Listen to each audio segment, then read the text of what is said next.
Assalamualaikum warahmatullahi wabarakatuh.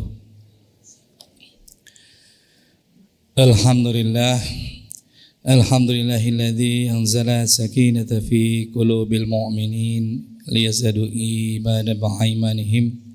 Asyhadu an la ilaha illallah wahdahu la syarikalah wa asyhadu anna Muhammadan 'abduhu wa rasuluhu la nabiyya wa la rasula ba'da.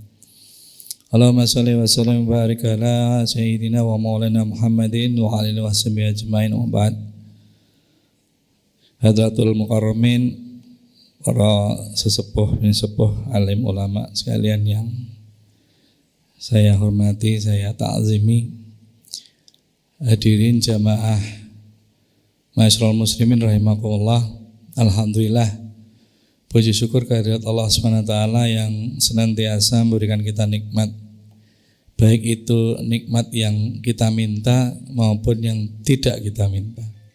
Bahkan kalau kita mau jujur, lebih banyak nikmat yang tidak kita minta tapi Allah berikan kepada kita.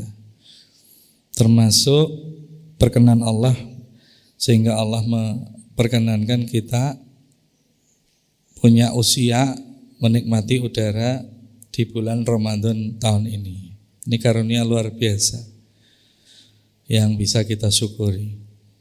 Dan semoga salawat dan salam tetap tercurah kehadirat junjungan kita, teladan kita, uswah hasanah Nabi besar Nabi Agung Muhammad SAW, keluarga, sahabat dan seluruh pengikutnya setia yang senantiasa merindukan syafaatnya di yaumul hisab kelak. Dan semoga kita semua termasuk di dalamnya. Amin amin ya rabbal alamin. Ma'asyiral muslimin jamaah rahimakumullah. Bicara tema tentang puasa dan kewarasan itu sebetulnya sangat dekat ya. Kalau kita mau melihat sirah nabawiyah atau tarikh, buku kitab-kitab tarikh, itu yang namanya penyakit kejiwaan, penyakit mental itu makin kesini makin banyak. Tidak cuman macamnya, istilahnya, gejalanya juga macam-macam. Zaman Rasulullah SAW tidak ada itu. Tidak ada dikenal depresi, migrain, atau kecemasan. Tidak ada ceritanya dalam sejarah kok Umar bin Khattab kok sakit mah sebelum perang. Tidak ada. Karena memang cahaya Rasulullah SAW masih sangat kuat. Tidak ada ceritanya Sayyidina Ali radhiyallahu anhu itu migrain sebelum perang atau dalam keseharian, tidak ada. Nah sekarang makin kesini makin jauh, makin banyak hal-hal yang sifatnya itu lebih kepada kejiwaan. Dan sebetulnya di luar negeri, di negara-negara maju, di Australia, di Amerika, itu kesehatan yang lebih diutamakan itu mental health, kesehatan mental. Negara berkembang saja, flower country, negara berkembang kan, itu yang masih ke physically health dulu ya diutamakan. Oh kalau sudah sakit fisik, wah harus segera ditangani. Padahal sakit fisik itu menurut penelitian 80% penyakit fisik disebabkan karena psikis. Apalagi penyakit mah. Wah itu bukan karena makanannya nggak tepat, ya itu ada unsur itu. Makannya telat, jamnya nggak pas. Tapi lebih banyak unsur kecemasannya, lebih banyak unsur psikisnya. Makanya kalau ada anak SMP kok mah itu, saya mulai khawatir. Ini mikir apa ini? Mikir negara, mikir SMP kok mah. Ternyata setelah diselidiki, oh dia tinggal di pondok atau boarding schoolnya itu bukan atas keinginan sendiri. Dikondisikan oleh orang tuanya. Wah ini kalimat positif ya. Dikondisikan. Kalau tidak mau menggunakan kata dipaksa. Apalagi yang lulus SD terus menggunakan kalimat kontrol. Iya ya nak ya, iya ya, ondok ya. Wah udah iya gitu ya. Anak itu tersugesti. Kami kebetulan praktek di Rumah Sakit AMC Muhammadiyah itu sebagai hipnoterapis. Jadi kami bertemu dengan banyak pasien itu yang sifatnya mengalami modifikasi perilaku sejak dari pikiran bawah sadar. Artinya awalnya ya pasti fitrah, awalnya sebagai makhluk Allah itu fitrah. Memang dari sananya sudah fitrah. Artinya fitrah itu ya normal, tidak membawa apa-apa, ceria begitu saja. Ibarat kertas itu kan, fitrahnya kertas itu kan kalau dibakar gimana? Mudah terbakar. Tapi ada enggak kertas yang kalau dibakar tidak terbakar? Ada kertas yang kecelup air. Nah, berarti kertas ini sudah tidak fitrah lagi. Karena kecelup air atau tertutupi oleh air. Kalau dikeringkan ya bisa dibakar lagi. Nah, bulan Ramadan itu seperti itu. Mengembalikan pada fitrah manusia. Fitrah penciptaannya. Jadi benar-benar wa ma khalaqtul jinna wa insa illa liya'budun. Sesungguhnya Allah menciptakan manusia dan jin itu untuk kecuali tidak untuk yang lain kecuali untuk beribadah. Jadi fitrahnya itu memang menghamba kepada Allah. Menjadi muncul kesombongan, menjadi muncul ego, menjadi muncul iri dengki ya karena berinteraksi. Nah, tidak fitrah lagi lah masuk ke bulan Ramadan karena ini juga dikenal sebagai syahrut tarbiyah, bulan pendidikan dan pelatihan. Oh, itu kalau bahasa birokrasi. Ini bulan diklat ini. Bahasa birokrasinya diklat. Nah, ini di sini tempatnya sehingga dilatih betul, dikembalikan ke fitrah. Kalau kertas tadi dikeringkan, ya kita ya dikeringkan dengan puasa ini, dengan Ramadan. Harapannya la'alakum tattaqun kayak Al-Baqarah 183. Benar-benar menjadi hamba yang bertakwa. Maka yang dipanggil yang siap-siap. Perintahnya itu kalau sudah Allah menggunakan kalimat panggilan ya ayyuhalladzina amanu, ini pasti tidak mudah dilaksanakan. Ada dorongan nafsu untuk menolak itu mesti gitu. Ya ayyuhalladzina amanu kutiba alaikumul qital misalnya gitu ya. Ya ayyuhalladzina amanu kutiba alaikumusiyam. Ya ayyuhalladzina amanu taqullaha wal tanzur nafsum ma qaddamat lighad gitu. Ini mesti pekerjaan-pekerjaan yang bagi sebagian orang tidak mudah karena nafsunya ikut nempel, ikut menunggangi. Nafsu ini yang mengubah seseorang, kadang perilakunya, kepribadiannya, karakternya. Makanya banyak orang nanya, "Pak, itu kok katanya bulan Ramadan tuh setan-setan dibelenggu, pintu neraka ditutup, pintu surga dibuka. Tapi kok masih ada pencurian, masih ada korupsi, masih ada." Lah yang dibelenggu kan setannya. Raja setannya tuh masih berkeliaran. Orangnya sendiri tuh. Lah wong setan tuh enggak pernah punya pikiran kreatif untuk ngoplos Pertamax sama Pertalite, enggak ada. Enggak kepikiran itu. Jelas enggak kepikiran. Malah terinspirasi. Wah, jebule ono ya. Dosa kaya ngene iki. Jebul ono iki, wah. Malah terinspirasi setan itu ya. Jadi mungkin dia agak nganggur sekarang. Wah, cocok ya wis. Pensiun aja aku lah. Wong menung soleh pinter itu ya. Kan surat An-Nas jelas. Wal jinnati wan nas. Jadi yang yuwaswisu fi sudurin nasi minal jinnati wan nas. Yang membuat was-was itu tidak hanya jin saja tetapi manusia. Pokoknya segala yang menggoda itu pasti setan, walaupun bentuknya jin atau bentuknya manusia. Menggoda apapun, yang jelas menggoda ke arah kemaksiatan. Kalau ke arah yang baik itu bukan menggoda, itu mah menginspirasi. Tapi sekarang setan terinspirasi tuh. Wah, ana sing iso ngoplos Pertalite karo Pertamax yo didol murah, Mas. Ini ulah siapa ini? Ya, jadi terinspirasi wis mulai nganggur. Setan aja terinspirasi. Wah, lagi aku belum membisiki sepasang suami istri untuk bercerai sudah KDRT duluan. Setan ngantek terinspirasi. Oh, ini luwih sakti timbang aku ini. Aku mengiso mbujui dia sudah main pukul sama pasangannya. Jadi setan sekarang tuh agak gak nganggur, lemu-lemu. Ora tau kerja lah wis diambil alih gitu, sama manusia. Dan lebih berat ketika yang menggoda itu manusia. Makanya surat Al-Falaq kalau bicara tentang sihir, minta perlindungannya cuma satu. Qul a'udzu birabbil falaq min syarri ma khalaq. Hanya berlindung kepada Allah sebagai penguasa makhluknya dan penguasa subuh. Coba lihat surat An-Nas. Qul a'udzu birabbin nas, malikin nas, ilahin nas, sampai ping 3 minta perlindungannya.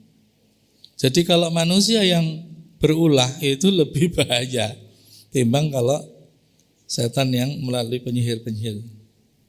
Maka di bulan puasa ini menjadi satu bulan tarbiyah, pendidikan, pelatihan kita untuk menenangkan lagi, mengembalikan kita kepada fitrah manusia. Karena memang fitrah manusia itu ya baik, mengarah menyukai kebaikan dan membenci keburukan, itu fitrahnya gitu. Jadi kalau ada yang menyukai keburukan dan membenci kebaikan, ini sudah mirip-mirip ini ya. Dan setan itu pinternya karena meniupkan satu kecemasan. Kecemasan yang membuat manusia itu mau melakukan apapun agar tidak cemas lagi, yaitu kemiskinan. Jadi yang ditiup oleh setan itu selalu hati-hati, kowe engko nek ora bergerak sekarang kowe melarat kowe. Ayo saiki dioplos. Nek ora dioplos engko tidak kaya 7 turunan. Walaupun sudah kaya 7 turunan dia ternyata miskin. Loh kok bisa Pak? Lah ya turunan ke-8. Wis gak entuk sugih. Karena sudah habis 7 turunan. Makanya wah triliunan itu karena takut. Makanya Rasulullah SAW mensabdakan, meramalkan, menubuahkan bahwa di akhir zaman nanti kalian itu, kata Rasulullah kepada para sahabat, umat Islam itu seperti makanan yang dihidangkan di meja makan, dihadapin oleh orang-orang yang siap memangsa. Ya. Ada yang dari ada yang dari oligarki, ada yang dari kafirin, musyrikin, Syiah, segala macam. Ngadepin ini, Zionis, komunis, liberalis, siap untuk memakan umat Islam yang dihidangkan dalam. Maka sahabat bertanya, ya Rasulullah, apa jumlah kita waktu itu sedikit ya Rasulullah? Oh enggak lah, justru kalian itu sangat banyak. Bahkan kalau melihat data statistik, jumlah umat muslim sekarang sudah mulai melampaui jumlah umat Nasrani. Padahal umat Nasrani lebih dulu menyebarkan risalahnya. Menyebar risalahnya, menyebarkan itulah yang melampaui. Tapi kalian itu banyak, tapi seperti buih di lautan itu. Tidak ada artinya. Diombang-ambingkan mudah, diadu domba mudah, ditiup mudah, sumbu pendek, dan mudah dihancurkan, tidak dianggap. Karena kalian telah terjangkiti penyakit wahan, kata Rasulullah SAW. Apa itu ya Rasulullah penyakit wahan? Takut mati dan takut mati dan mencintai harta. Hubud dunia dan takut mati. Kalau hubud dunia itu diterjemahkan mencintai harta itu agak kurang tepat. Karena bahasa Indonesia itu kurang di dalam kosakatanya menerjemahkan hubud dunia. Karena cinta dunia ya wajar. Wong di Quran jelas manusia diciptakan untuk mencintai wanita, anak-anak, sawah, ladang, emas, perak, kuda, gitu. Jadi hubud dunia yang tepat itu pakai bahasa Jawa menerjemahkannya. Kadonyan. Nah itu pas. Hubud dunia itu kadonyan. Terlalu bergantung, mencintai, mengakrabi dunia. Apa enggak boleh? Punya dunia boleh. Umat muslim malah wajib kaya. Karena kalau kekayaan itu berada di pihak non muslim itu akan mengarah kepada hal yang sifatnya maksiat. Kalau di kalangan muslim jelas, muslim itu kalau sugih kemana sih? Yang soleh-soleh ya, bukan muslim yang ngoplos ya. Karena yang ngoplos ya muslim yang marahi. Yang masih soleh-soleh itu ya mesti ya kalau nggak muter ke masjid, muter ke pesantren, muter ke rumah sakit, muter ke pondok, panti asuhan dan sebagainya. Muter gitu. Tidak jauh-jauh. Maka bulan ini ada beberapa pelatihan tuh yang bisa kita pelajari atau yang menjadi hikmah. Pelatihan apa saja yang akan membuat kita tetap waras, ya, tetap fitrah. Karena sekarang itu orang yang meniupkan apa gitu, yang mengusik logika kita tuh mulai banyak. Ya. Misalnya pertanyaan yang mengusik logika gini.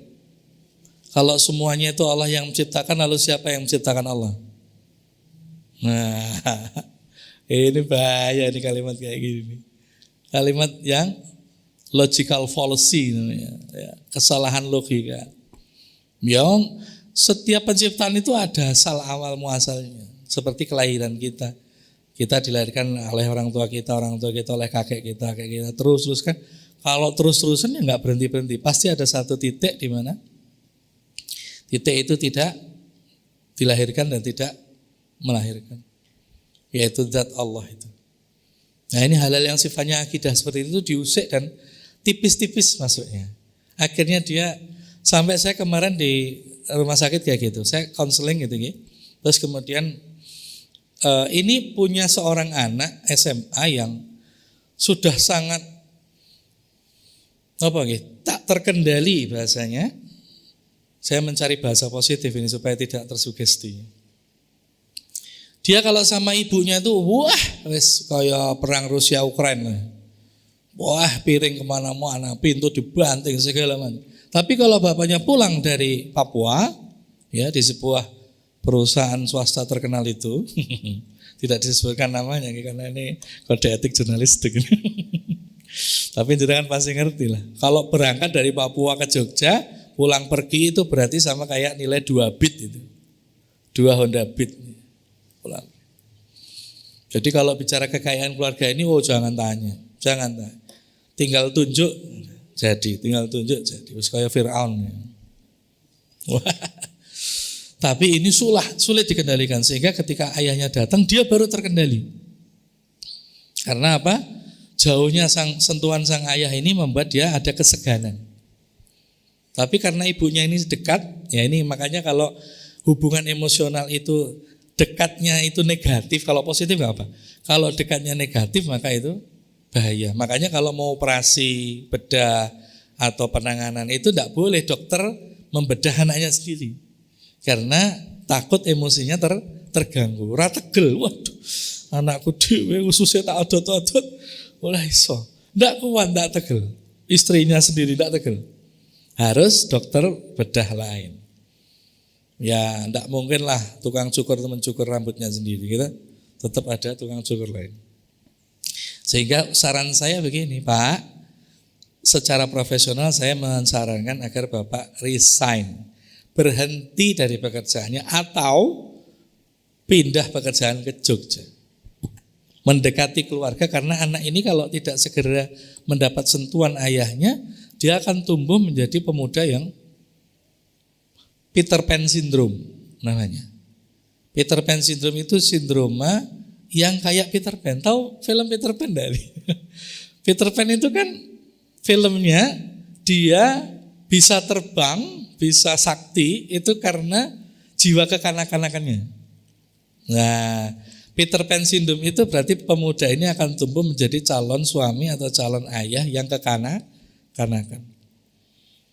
Nah, bahaya ini, makanya saya minta beliau resign. Tapi apa jawabannya? Jawaban ini yang kemudian saya miris karena wah ini melukai akidah. Jawaban ayah ini spontan. Kalau pakai mikir saya masih mending. Kalau spontan berarti dari bawah sadar. Bawah sadarnya memang kayak gitu ini. Dia langsung menjawab ini. Kalau saya resign rezeki saya dari mana, Pak? Untung saya perannya sedang sebagai konselor. Kalau saya sebagai orang Surabaya tak colek. Karena saya tuh lahirnya dari Surabaya, Pak. Ngapunten, jadi rada kalau di Surabaya itu kota pantai, Pak. Jadi suaranya keras memang. Ngalahin angin laut. Tapi karena saya menikah sama makhluk halus dari Jawa Barat ini, dia agak terkontrol ini bahasanya. Jadi kaget, rezeki saya dari mana kalau saya resign? Loh, selama ini batin saya, selama ini jenengan tuh dapat rezeki dari siapa? Dipikir dari gajinya, dipikir bosnya itu yang ngasih rezeki. Enggak. Kalau Allah berkehendak, gaji yang rutin tiap tanggal 1 itu bisa berhenti. Kayak yang PHK di Sritek ya. Lama loh itu perusahaan tua loh itu. Gitu. Kalau Allah berkehendak maka bisa ditunda itu gajinya. Dia lupa bahwa ada Allah yang mengatur segala-galanya. Maka kalimat dari pesan dari Al-Maghfurullah Kiai Haji Maimun Zubair itu begitu. Kalau kalian bekerja dengan orang, jangan lupa tetap berusaha untuk berdagang kecil-kecilan. Apapun itu. Untuk apa? Untuk menjaga ketawakalan kepada Allah SWT. Karena kalau sudah kerja rutin itu kan jadi robotik, mekanistik. Pokoknya tanggal 1 gajian tanggal 1. Akhirnya apa? Dianggap bahwa Allah itu digantikan sama bosnya. Nah untuk bilang misalnya. Maka hilang ketawakalannya karena tidak bersandar lagi pada Allah. Bersandar pada bosnya. Nah ini bahaya sekali. Nah pendidikan pertama dalam bulan puasa, bulan Syahrut Tarbiyah ini adalah pendidikan keikhlasan. Karena setiap ibadah mahdhah itu bisa dilihat. Salat jelas jewengkang jengking. Itu sujud rukuk kelihatan. Mbok delik di mana tetap kelihatan. Zakat fitrah jelas. Zakat kelihatan. Kalaupun disembunyikan ya amil zakatnya tahu. Wah ini zakat. Haji apa meneh? Wah, enggak cuma dilihat syukuran malah. Sebelum berangkat wis syukuran saya, mulai syukuran meneh. Wah, repotnya petugas nih. Tapi tidak apa-apa udah kekane pusat. Jadi semua kelihatan bentuknya kecuali ibadah puasa, siam ini. Maka hanya Allah yang memberikan ganjaran dalam hadis qudsi itu begitu. Allah yang akan memberikan ganjaran. Besarnya terserah Allah. Tapi yang jelas ada ganjarannya. Kalau imanan wahtisaban. Jadi yang namanya puasa itu pasti bisa direkayasa, tidak ada yang tahu. Yang tahu hanya kita sama Allah saja. Sahur ya melu sahur, buka ya melu buka, lemes ketok-ketok dilemes-lemes nih, garing digaring-garing nih lambene. Tapi nggak begitu tidak ada orang. Nang kulkas ini es buah mau durung rampung nggak? Tidak ada yang tahu. Nah, sehingga ketika orang itu melakukan, umat ini melakukan puasa dan benar-benar taat dari sejak subuh hingga maghrib, maka ini pasti belajar, pasti keikhlasannya juga dilatih. Karena ikhlas itu dengan riadoh, dengan latihan. Ya, wah saya nggak mau berangkat sholat di masjid Pak, saya belum ikhlas soalnya. Ya nggak bakal ikhlas kalau kayak gitu. Berangkat dulu, terpaksa maupun tidak berangkat. Tahajud bangun terpaksa atau tidak terpaksa bangun tahajud. Nanti keikhlasan terbentuk dari pembentukan perilaku itu. Menurut penelitian perilaku permanen muncul ketika sebuah perilaku itu diulang-ulang selama 21 sampai 40 hari berturut-turut. Maka di hari ke-41 enggak perlu pakai weker, dia bangun tahajud. Jelas sudah. Karena memang sudah Nah, itulah yang kemudian ketika kami berada di klinik dan mulai muncul peningkatan beberapa pasien tertentu, kami mulai mencoba menelaah ini dari mana munculnya peningkatan pasien-pasien yang dulu itu jarang ada. Oh, ternyata sebabnya ada di pandemi. Pandemi itu tidak hanya berdampak secara fisik karena ada virus COVID-nya, tapi juga secara psikis karena ada perilaku yang terus-menerus selama 2 tahun. Lah kalau 40 hari saja perilakunya permanen, apalagi 2 tahun. Berapa perilaku itu yang wujud menjadi sebuah kepribadian tertentu. Sampai saya itu dikasih tahu sama dosen teman saya. Karena saya lulusan teknik kimia UGM Pak, itu ada teman saya dosen teknik kimia. Itu delokan, ini nganggo basa Surabaya iki. Karena podo-podo Jawa Timur. Delokan Tut, iki lho, mahasiswaku lho delokan. WA-ne lho kayak gini, tak baca. Pak, posisi di mana Pak? Tunggu ya Pak, saya OTW, saya mau konsultasi. Loh, mahasiswa kayak gini. Wah, repotnya petugas dan gak bayar tak. Lu bahaya pol ini. Lu kami loh dulu zaman mahasiswa.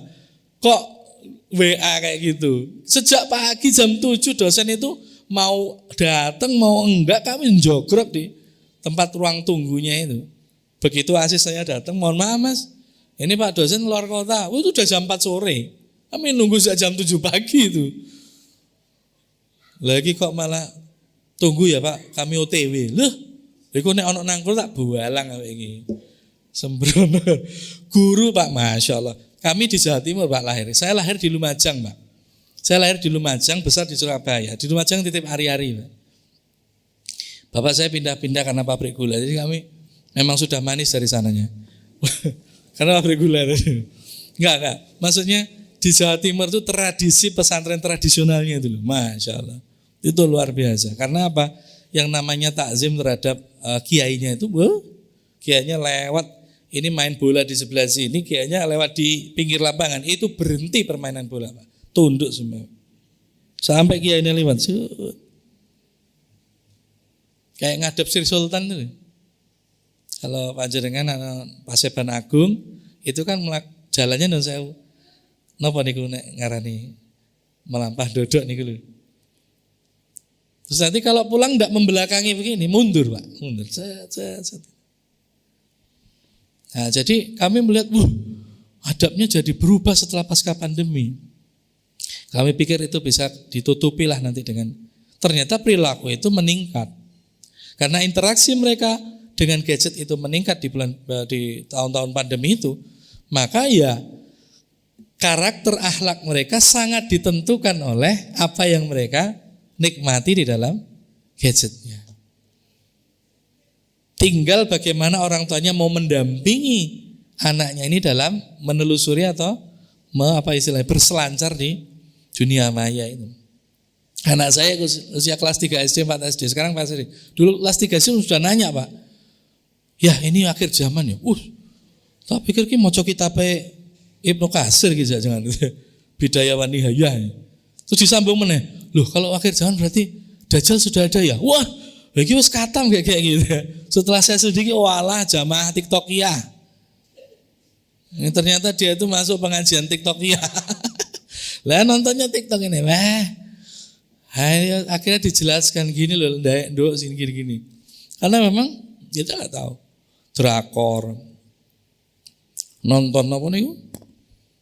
Konten flexing.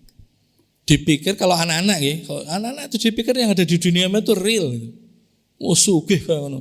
Saya ketemu pasien itu, anak dari seorang ustadz kondang, saya tidak sebutkan namanya, karena ini bahaya sekali. Itu oposan sama ayahnya, abahnya. Ibaratnya kalau abahnya ngelarang dia ke mall, dia malah ke mall. Kalau abahnya itu ngaji, dia 11 gak ngaji. Abahnya ngisi taklim aja salim, dia keluyuran kemana-mana. Abahnya 01, 02. Wah, oposisi pokoknya. Saya sampai diceritain abahnya cerita, anak saya itu sekolah di sekolah swasta Islam, kemudian dia bergaul, terus dia pulang nanya, abah itu kenapa jadi penceramah? Abah itu kenapa kok pekerjaannya dai? Abah itu kayak abahnya teman-temanku itu, jadi pengusaha, mobilnya gonta-ganti. Itu dari pergaulan yang nyata, apalagi dilihat dari dunia.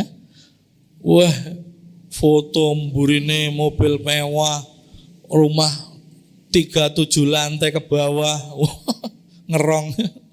Lantainya bukan ke atas, ke bawah. Dilihat, dipikir tuh rumahnya, padahal ngonten aja.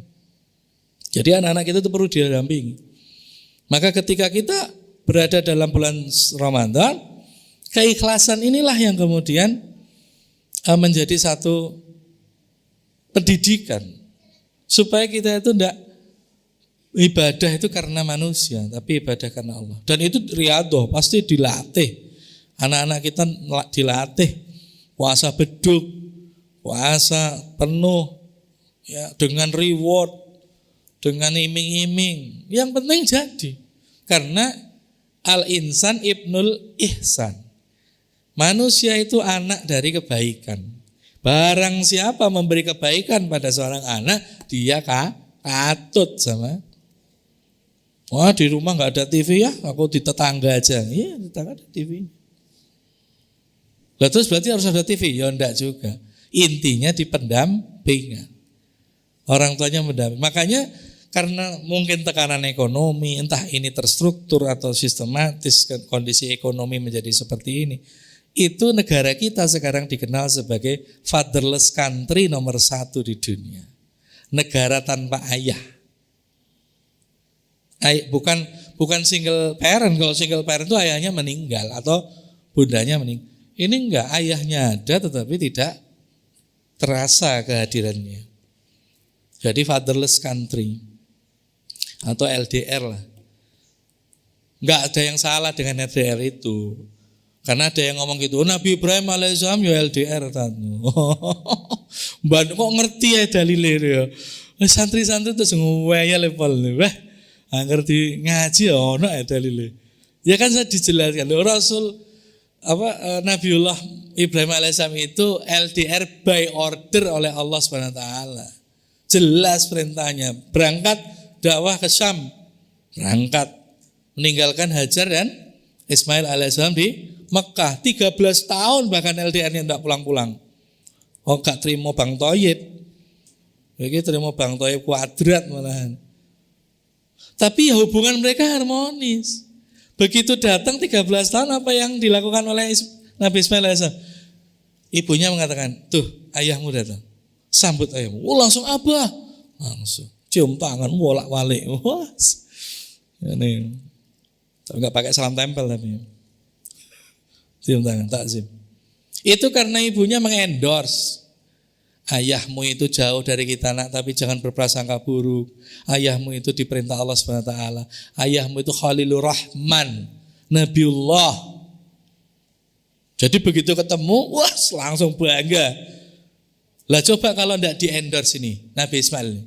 Begitu dikasih tahu, itu ayahmu datang. Oh ini orang yang ninggalin kita 13 tahun di gurun pasir itu. Sehingga anak sangune itu. Ini ninggalno kelaparan itu, ini orangnya. Wah bahaya Nabi Ibrahim. So diantil. Padahal Nabi Ismail 13 tahun, Nabi Ibrahim ratusan tahun. Gak bahaya tak? Wes remuk ini. Tapi karena di-endorse. Nah kan gitu. Tapi kadang-kadang perilaku keluarga-keluarga di luar sana loh, enggak di sini. Kalau di sini jelas enggak lah ya. Enggak salah maksudnya. Di luar sana, Pak. Itu mesti nyerempet. Wah, mau tuh diajari matematika ora iso. Wes ngono itu seharusnya berhenti itu. Wong bapake wis depis ngene wis mojok ini. Disenggol kaya bapakmu. Wes. Sudah kena lagi wis kadung meneng. Wis disenggol ae wes. Repot ngene, makanya hati-hati Bu ya. Ibu-ibu jangan terlalu keras sama bapak ya. Kasihan bapak-bapak itu. So pinter-pinternya bapak-bapak mau profesor mau kiai ya. Digetak karo ibu enu ya wah goblok mendadak. Bahaya itu. Hilang ayatnya Pak merotoli itu ya wah. Ngepone petugas nanti. Jadi segitu. Apa namanya?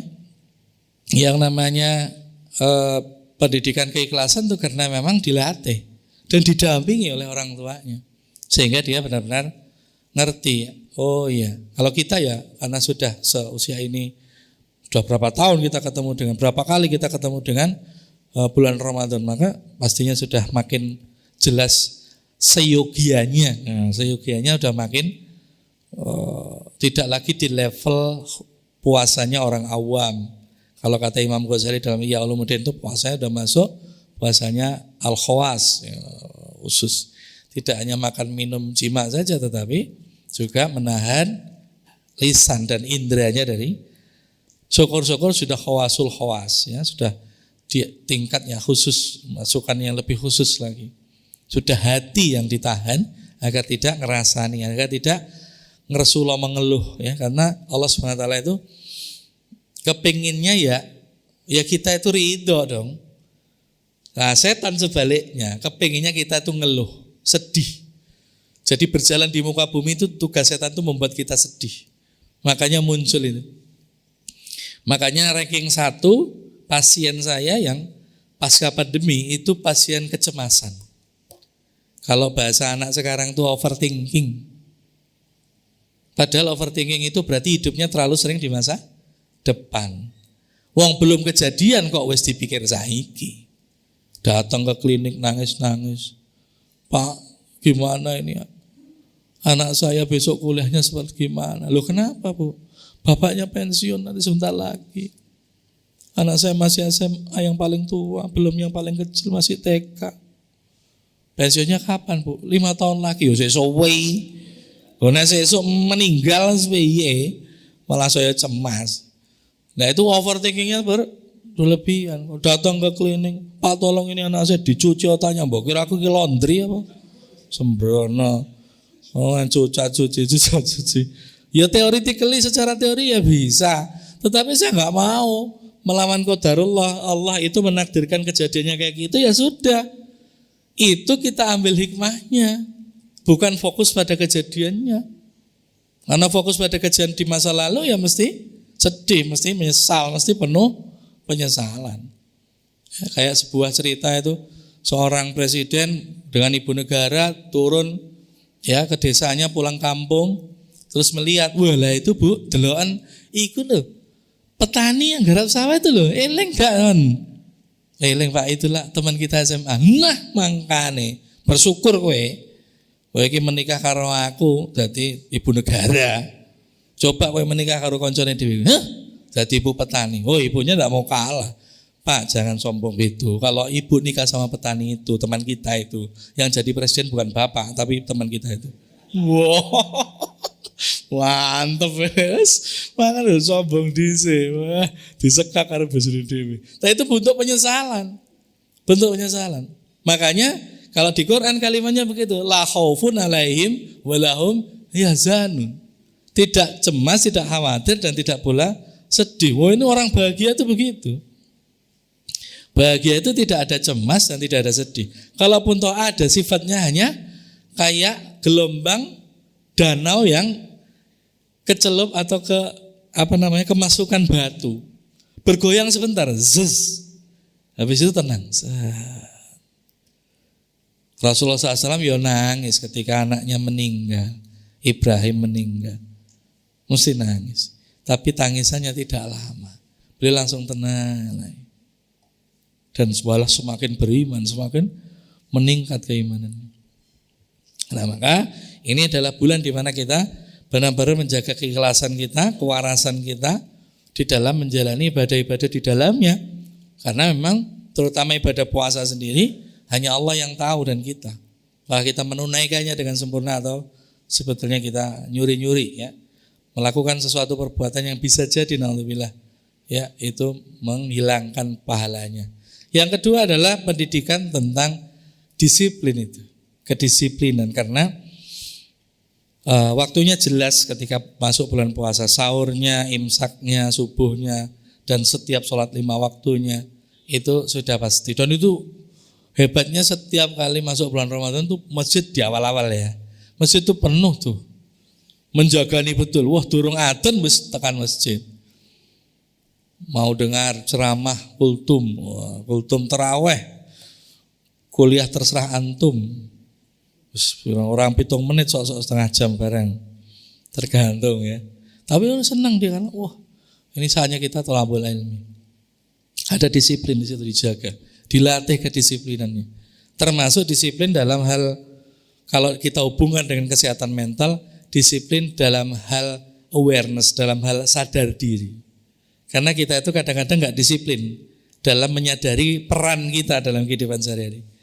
Kita itu kan ada peran child, ada peran anak, ada peran orang tua yang dewasa, ada peran orang dewasa.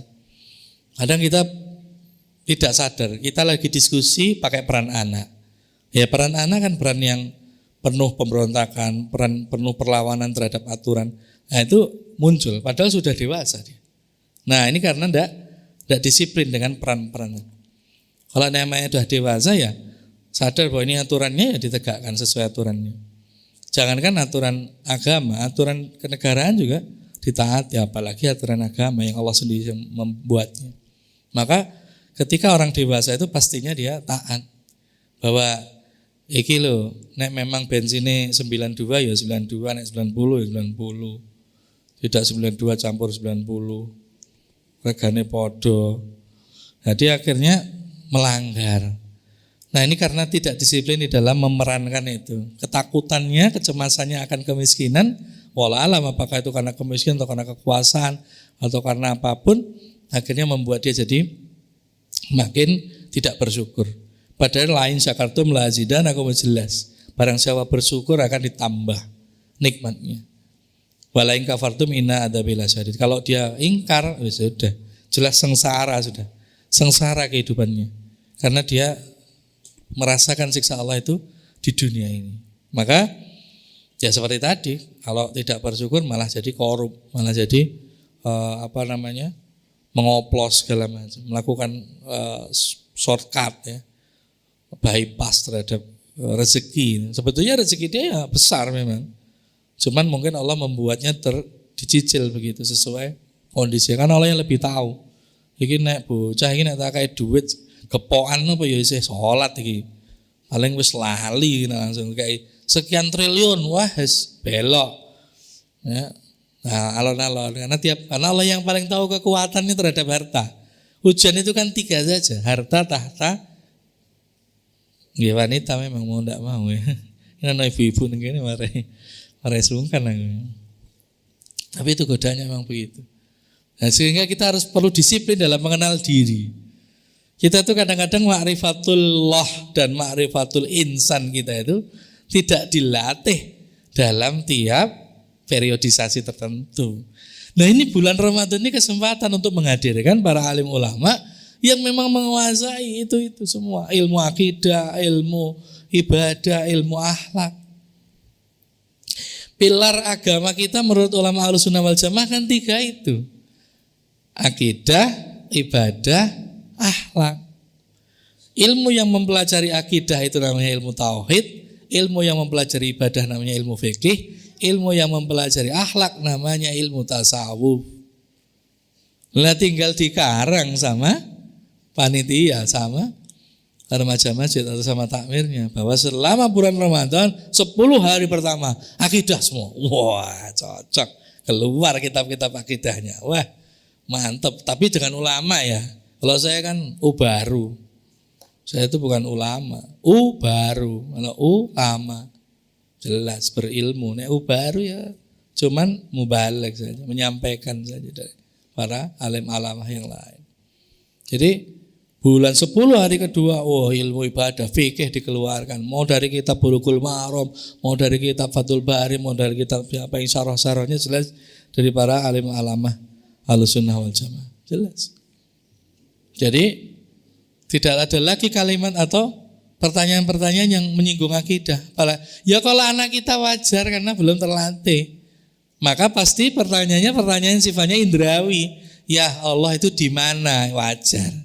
Tapi kalau kita yang sudah seusia ini kok membenarkan pertanyaan itu, berarti harus mengulang ngajinya. Allah itu zat yang tidak terpengaruh ruang dan waktu. Makanya bisa menciptakan. Lah kalau Allah itu bagian dari ruang atau bagian dari waktu, ya jelas mustahil untuk bisa menciptakan alam semesta ini. Pasti yang menciptakan alam semesta itu yang zat yang tidak terhimpun dari alam semesta. Jadi kalau pertanyaan di mana itu salah. Wong tidak terikat ruang kok pertanyaannya di mana. Makanya karena ini syahrut tarbiyah, Allah ikut menyisipkan pendidikannya di dalam ayat dalil untuk puasa. Al-Baqarah 183 sampai 187 disisipkan 186 tentang wa idza sa'alaka abdi, ya, wa idza sa'alaka abdi fa abdi anni fa inni qarib. Kalau ada yang tanya, jawabannya tadi itu. Jangan, di aras, di langit. Di mana? Kalau pertanyaannya kalau tempatnya jelas bukan, karena Allah ini sifatnya mukhalafatul lil hawadis, tidak menyerupai makhluk. Jadi ini akidah nih ranahnya. Kalau ada saudara kita yang meyakini Allah itu seperti makhluk, ini perlu diluruskan. Sehingga ada diskusi bahwa matanya adalah mataku, tangannya tanganku, itu perlu ditakwilkan. Misalnya tangan itu kekuasaannya, mata itu visi ke depan dan sebagainya. Jadi tidak bisa ini kesempatan kita berlatih. Bahkan dari dari ayat 186 tadi ini Allah memberikan cara gimana supaya waras, supaya tetap sehat mental, yaitu curhatlah sama Allah. Gelar sajadah, nangis di situ. Banyak orang itu nahan nangis. Banyak yang ke klinik saya itu nahan nangis, Pak. Padahal beban hidup itu ringan, kayak mic ini. Ini berapa beratnya mic ini? Nggak sampai sekilo lah, mungkin setengah kilo pun nggak nyampe. Tapi kalau dipegang 1 jam, wah, 2 jam rada lumayan. 10 jam, mulai tremor dia. 2 hari megang gini, wah, lumpuh. Jadi beban hidup itu awalnya ringan, tapi karena terus dipegang tanpa meletakkan, dia jadi berat sekali. Maka Allah memberikan 5 kali dalam sehari momentum untuk meletakkan. Tapi habis itu diambil lagi. Ojo dicul ning ini ae. Itu melarikan diri dari masalah namanya. Itu dibawa. Makanya tinjauannya penyakit fisik itu selalu ada bandingan penyakit psikisnya.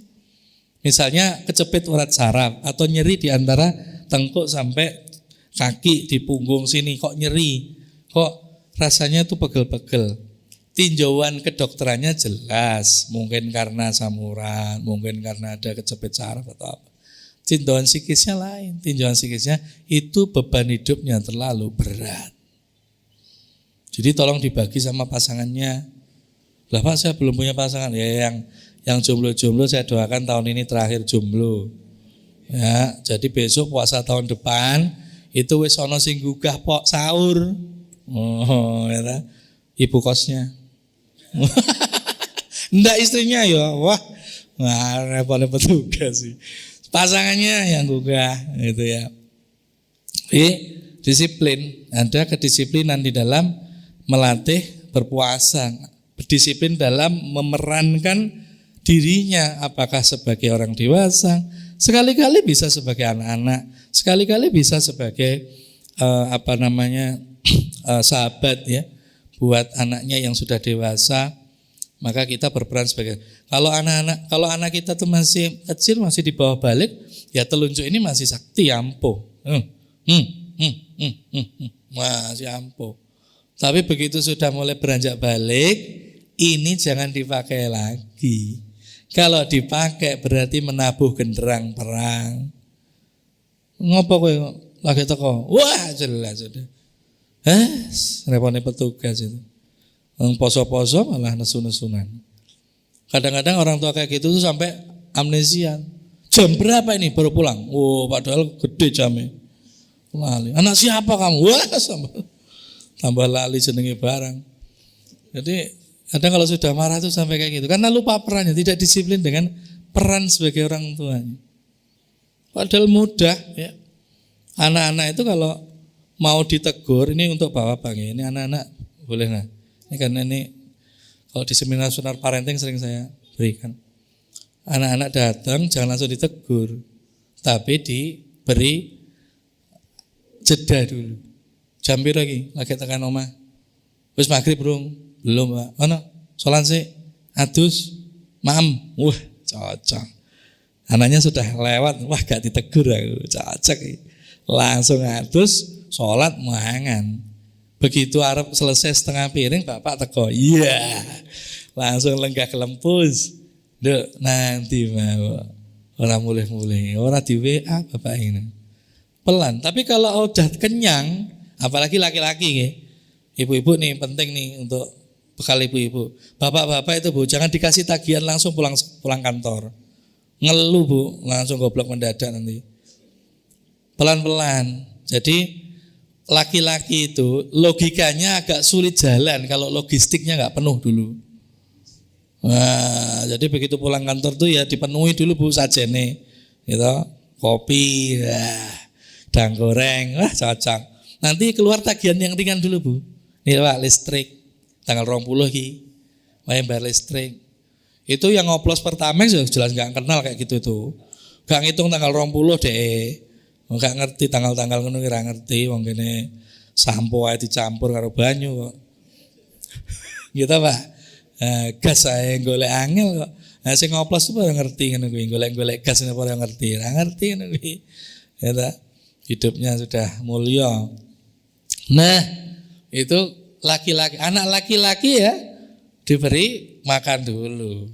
Nah, kalau anak perempuan caranya sentuhan. Anak perempuan itu kuncinya disentuh. Kalau mau menasehati, disentuh, dirangkul, disentuh. Kalau laki-laki nggak usah sentuh, tidak apa-apa. Tapi wetenge diwareki.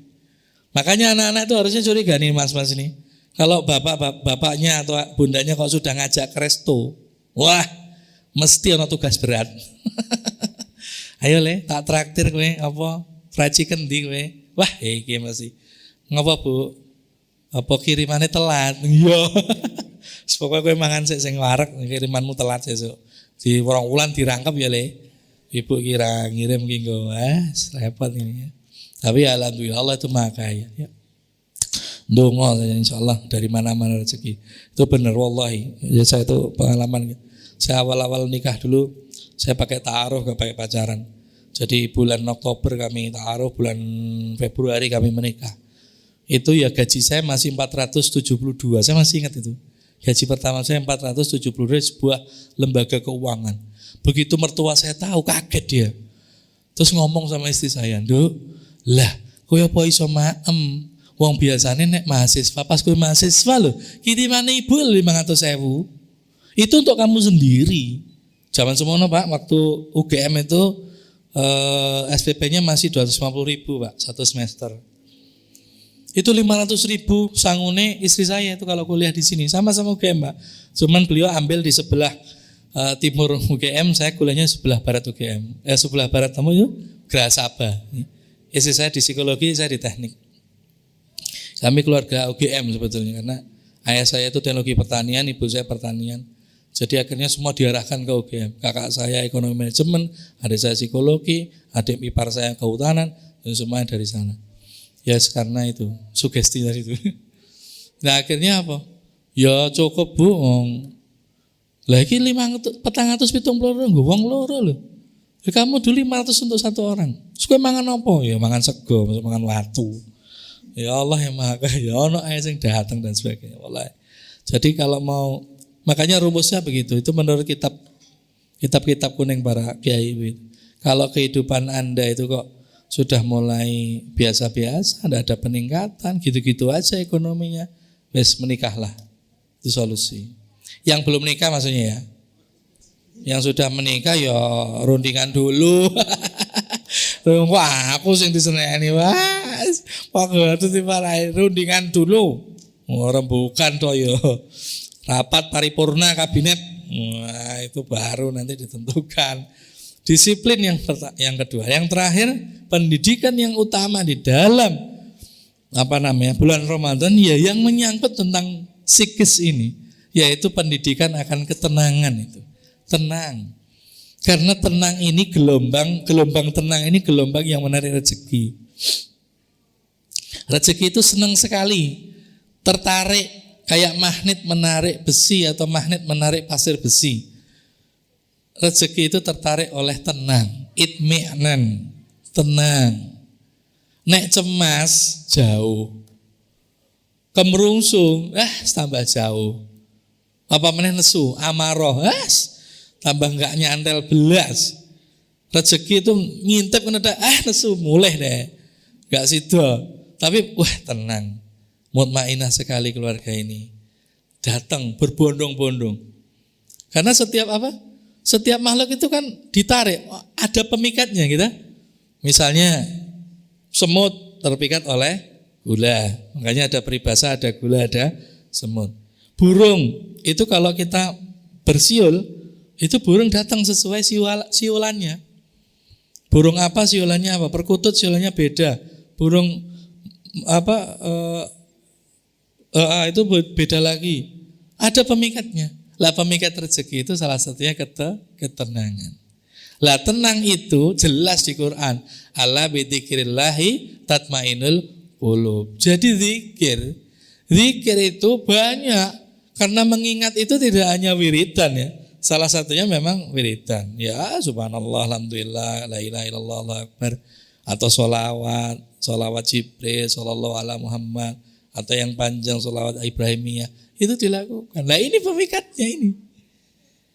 Lah kalau tidak ada ini ya yang datang sesuai takdirnya, sesuai jatahnya.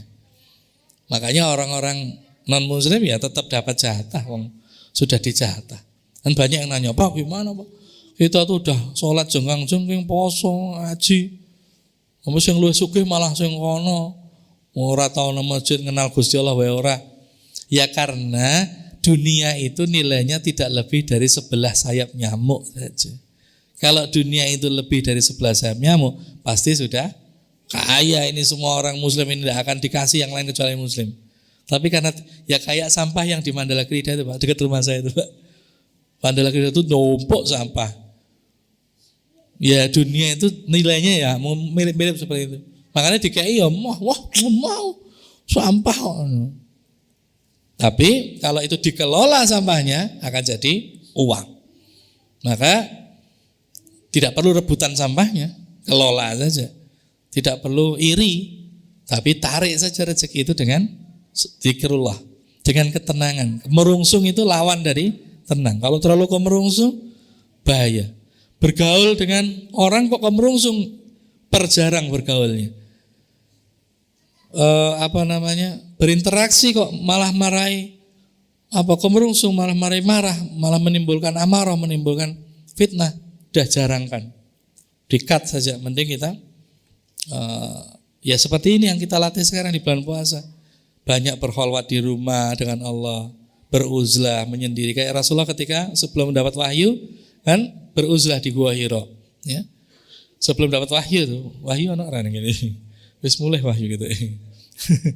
Ya, jadi itu tenang. Jadi pendidikan ketenangan adalah di bulan Ramadan. Apapun yang terjadi tenang. Digoda dengan warung yang terbuka husnuzon saja. Oh ini warung buka itu karena untuk jagani yang tidak wajib puasa. Siapa yang tidak wajib puasa? Yang haid, yang lagi safar, yang lagi uzur. Nah kalau ditutup wape sak warung-warung itu mereka beli apa nanti? Udah kita husnuzon saja. Yang penting tenang, tetap tenang, itminan. Kalau waduh Pak, saya kan nggak bisa tenang setiap saat. Pakai metode relaksasi. Kalau saya di klinik gitu, tarik nafas 7 detik, tahan 4 detik, hembuskan 8 detik, pelan gitu. Nah itu nanti akan tenang. Kalau sudah tenang, kok wis enak, jantungnya sudah nyaman, langsung lakukan pekerjaan berikutnya. Jadi jangan dipaksakan. Kalau pikiran kita sedang kemerungsung atau hadirkan ketenangan dengan zikrullah, dengan relaksasi, dengan cara menghadirkan kebahagiaan dan bersyukur ya, karena tenang itu diawali dengan rasa syukur ini. Kalau sudah bersyukur dengan apa yang ada, itu jadi lebih enak ya, karena tomorrow is a mystery, yesterday is a history, but today is a gift. That's why we call a present. Nah, gitu ya. Jadi besok itu adalah misteri, yang masa lalu itu sudah sejarah. Sekarang inilah masa ini yang harusnya kita mensyukuri apa yang ada. Sehingga ini hadiah. Karena sebetulnya tidak ada Ramadan yang lain kecuali Ramadan kita yang ini. Ramadan yang kemarin sudah lewat, kita nggak tahu diterima atau tidak. Harapan kita diterima, Ramadan tahun depan belum tentu kita capai. Jadi Ramadan yang kita perjuangkan inilah satu-satunya Ramadan sekarang yang kita miliki, yang itu kita tekadkan, azamkan untuk menjadi pendidikan kedisiplinan, pendidikan keikhlasan, dan pendidikan ketenangan agar kita waras terus, tidak terpengaruh sesuatu hal yang kelihatannya buruk, kelihatannya baik padahal dia buruk. Ya, makanya doa kita seperti itu yang kita sering hafal. Allahumma ada di lali saya. Allahumma arinal haqqo haqqo warzuqna tiba'ah wa arinal batila batila warzuqna istinabah. Ya Allah, tolong beri petunjuk, tampakkan yang hak itu jelas hak. Walaupun diselubungi apapun, diselubungi dengan hoax sekalipun, tetap kelihatan hak. Tapi tunjukkan juga yang batil itu batil, walaupun diselubungi dengan kebaikan. Dan beri kami kekuatan untuk mendekat pada yang hak dan menjauh dari yang batil. Itu yang paling penting. Demikian Bapak Ibu yang bisa saya sampaikan. Semoga Allah SWT memberikan kekuatan kita, melancarkan ibadah kita, sehingga kita bisa benar-benar memanfaatkan seluruh potensi pahala ganjaran di bulan Ramadan ini, sehingga harapan kita keluar dari bulan Ramadan dalam kondisi fitrah kembali seperti bayi yang baru lahir. Akhirul kalam, wallahu muwaffiq ila aqwamit thoriq, nasrun minallah wa fathun qarib, billahi taufiq wa hidayah. Assalamualaikum warahmatullahi wabarakatuh. Waalaikumsalam warahmatullahi wabarakatuh. Kami ucapkan terima kasih kepada yang terhormat Ustaz Bapak Gatot Satrio Winahyu ya atas materinya pada kesempatan sore hari ini. Ini mungkin masih ada sekitar 5 menitan Bapak Ibu jamaah. Mungkin saya akan membuka cukup mungkin satu pertanyaan mawon, barangkali dari Bapak Ibu ada yang mau bertanya. Oke, satu pun. Sebelum bertanya Mas, kami mengingatkan kepada jamaah barangkali yang belum mengambil kupon takjil silakan mengambil dulu biar nanti tidak kelupaan, bisa diambil di luar di sebelah pojok selatan sana. Terima kasih. Ya, Mas ya luar biasa. Enggak Mas. Baik, terima kasih. Sebelumnya perkenalkan nama saya Hairullah. Saya dari Bima Pak, kuliah di Universitas Ahmad Dahlan. Masya Allah, jauh ya. Saya mau bertanya beberapa hal Bapak. Tadi Bapak menjelaskan beberapa fenomena masalah. Saya dari pendidikan Pak, kuliahnya siap. Dari pendidikan. Saya melihat fenomena beberapa di media sosial, baik di lingkungan sekolah, tempat saya PLP dulu mengajar dan lain-lain. Ada mungkin saya mengidentifikasi 2 problem masalah ya Pak ya. Yang pertama adalah siswanya ketika guru mengajar, kadang ada siswa yang tidur dan lain, apalagi di mata pelajaran matematika. Saya jurusannya matematika dan lain sebagainya. Nah, ketika sebagai seorang guru memberikan perlakuan treatment kepada siswanya itu, di satu sisi Pak, ketika ada beberapa guru misalnya dengan tindakan yang keras dan lain-lain, dan siswanya bahkan ngelawan seperti itu. Kemudian ketika secara halus dan lain-lain, jadi siswanya semakin menjadi seperti itu problem yang pertama. Kemudian problem yang kedua adalah di pihak gurunya mungkin Pak, gurunya adalah ketika memberikan perlakuan yang kayak kasih sayangnya berlebihan dan lain sebagainya, akhirnya menimbulkan seperti kasus-kasus di media sosial yang banyak sekali Pak, seperti pelecehan seksual dan lain sebagainya, dan lain sebagainya, dan banyak sekali lah yang terjadi seperti itu. Nah, itu mungkin problem di pendidikan di satu sisi seperti yang disampaikan oleh Bapak tadi, penelitian yang membentuk perilaku pada beberapa hari tadi Pak, 21 sampai 40. 21 sampai 40 hari. Nah, kalau dilihat potensinya di pendidikan kan kebiasaan kan siswa sekolah dan itu membentuk bertahun-tahun dan itu sangat potensi kan Pak, di satu sisi sebagai pendidik di masa depan, tidak hanya di pendidikan Pak, misalnya saya kedepannya akan menjadi seorang kepala rumah tangga juga bersosial. Di satu sisi tidak hanya di pendidikan, berarti ada 3 komponen utama ya Pak ya, pendidikan,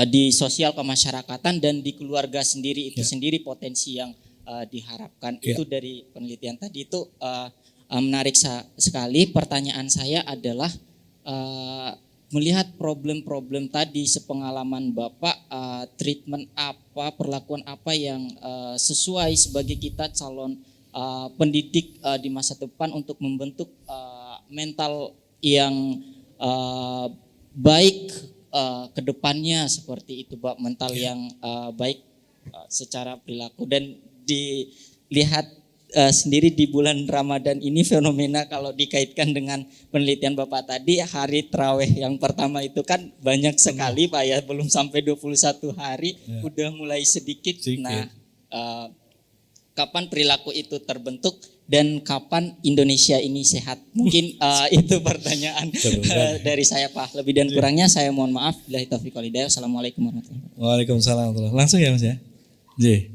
Soalnya saya nggak nyatet tadi. Wah, yang pertanyaan terakhir berat kayak aku Menteri Pendidikan. Yang pertama, ini SMA apa SMP apa? Siswanya apa tadi? SMA ya.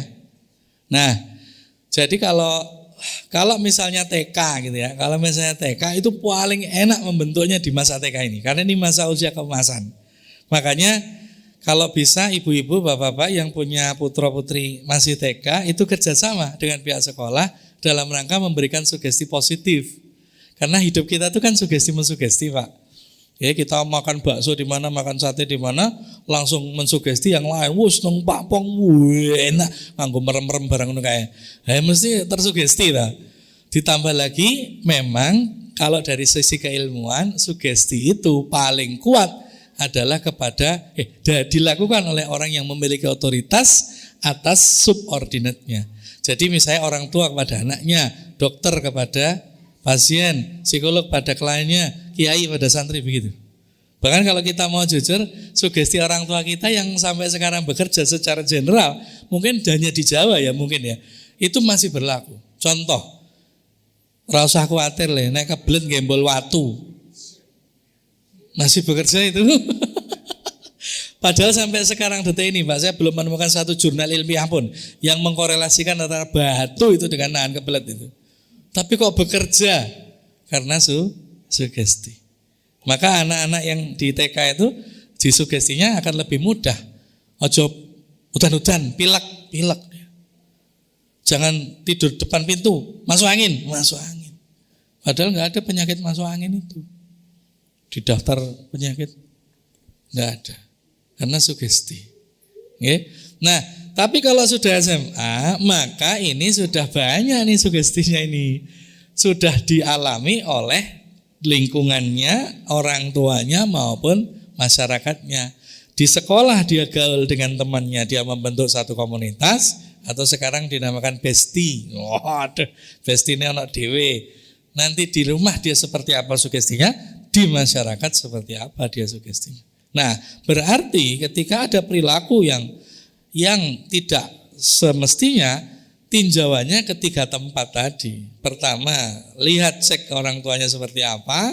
Yang kedua, bagaimana lingkungan masyarakat membentuk dia ketika dia SMA.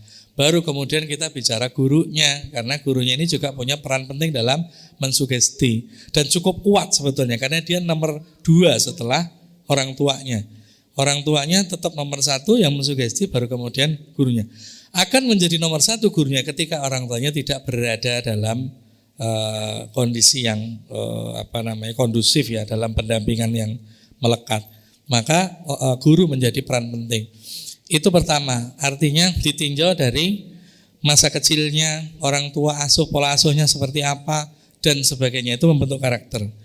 Yang kedua ditinjau dari sisi yang mempengaruhi dia, lingkungan sahabat-sahabatnya, kemudian karakter seseorang itu kalau sudah SMA, sudah mulai mahasiswa, itu kan terlihat dari, menurut penelitian, terlihat dari 6 orang bestinya. Cek aja 6 orang sekelilingnya. Yang sering 6 orang yang sering dia temui dalam 6 bulan, dalam 1 bulan itu, di list. Itu sama dengan plafon rezeki itu.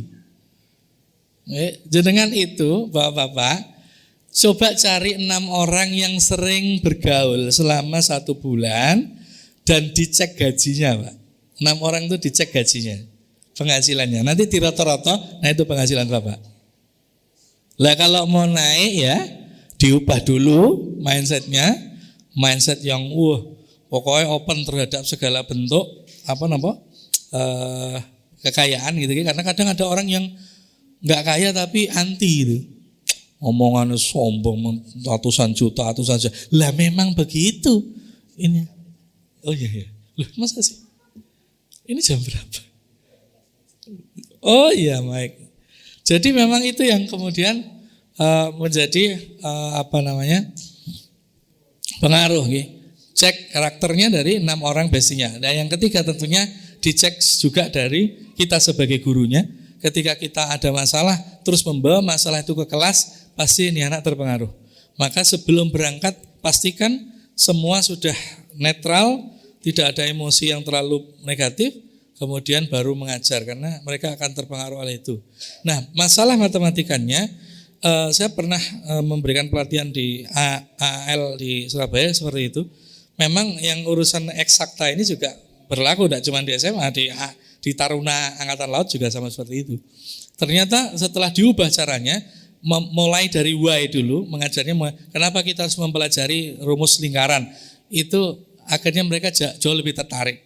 Apalagi kalau penyampainya menggunakan storytelling ya. Sistem storytelling dimasukkan dalam ini nanti ngitung lingkaran tuh fungsinya ini loh. Tapi dimulai dari cerita dulu, baru kemudian ke sana, itu mereka jauh lebih masuk dibandingkan kalau kita bicara langsung ke rumus-rumus. Wallah alam bisa, gitu Mas.